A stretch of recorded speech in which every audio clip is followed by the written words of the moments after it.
All right, Zabir.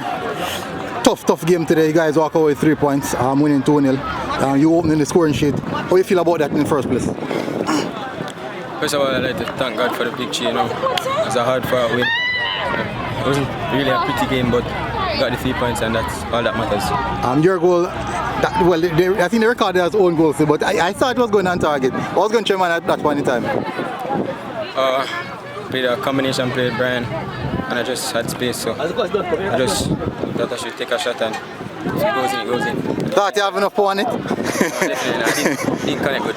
All right. So overall, get the 3 points here. How important is that for the first leg? Very, very important. We're not going into the second leg thinking that we have to come back, and it's on home ground, so definitely have the advantage. Just have to go out there and do it. Your assessment of your performance in the final?